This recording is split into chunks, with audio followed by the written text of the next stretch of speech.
রইল আন্তরিক শুভেচ্ছা ও অভিনন্দন। আমি বক্তব্য দীর্ঘায়িত করব না। আমাদের এই আজকের মিটিংটা অনেক সময় চলে গেছে, অনেক সময়ের মাঝে অতিবাহিত হয়েছে। তার যার হোক, আপনারা সবাই ধৈর্যের সাথে এই মিটিংটা শুনেছেন, তার জন্য আপনাদের সবার প্রতি রইল কৃতজ্ঞতা ও সালাম। প্রিয় ভাইয়েরা আমার, আজকে গুজগাঁও ইউনিয়ন ইউনিয়নটা যেভাবে পরিচিত হয়েছে, যে মহান ব্যক্তির নাম বললেন না, তার কথা আমি শ্রদ্ধার সাথে স্মরণ করছি, আল্লাহ মফিজউদ্দিন চেয়ারম্যান, যার মাধ্যমে আপনারা চেয়ারম্যান পেয়েছিলেন।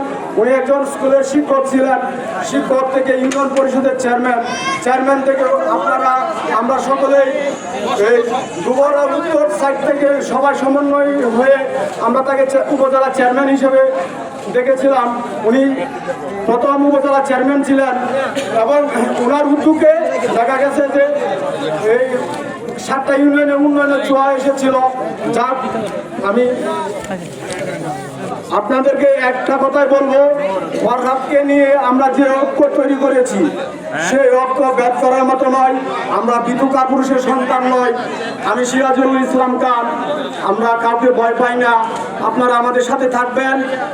অবশ্যই আপনাদেরকে যুবদলের একটা ভালো কমিটি, আমাদের নেতা আল্লাহ সৈয়দ ইমরান ছেলে প্রিন্স ভাই, উনি অনেক বিচক্ষণ বলেই বাংলাদেশ জাতীয়তাবাদী কেন্দ্রীয় নির্বাহী কমিটির সাংগঠনিক সম্পাদক ছিলেন ময়মনসিংহ বিভাগে। তারপর ওনাকে পদোন্নয়ন করে বিএনপির যুগ্ম মহাসচিব হিসাবে